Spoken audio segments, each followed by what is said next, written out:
બેઠીને આવ્યા છે, કોઈ હાથી ઉપર આવ્યા છે, જે રીતે ગયા હોય કોઈ કારમાં ગયા હશો. ઓકે, એ યાદ કરો. એ રીતના હળવેથી માળા ફેરવજો, વિઝ્યુલાઇઝ કરજો.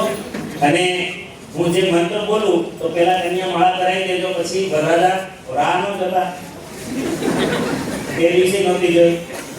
તો પછી હસ્તમેળાપ કરશું. શું કરશું?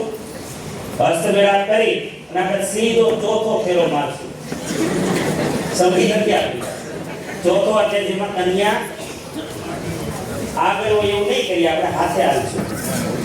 બરાબર? સાથે બંને સાથે કદમથી કદમ મિલાવે અને એક સંકલ્પ લેશું કે જીવનમાં હંમેશા આવી રીતના નિર્દોષ જીવતા રહેશું. યસ, એકબીજાને સમજતા રહેશું અને જીવતા રહેશું. ઓકે, તૈયાર? તો કન્યાઓ સામે આવી જાઓ, વરરાજાની પોતપોતાના. અને ભાઈ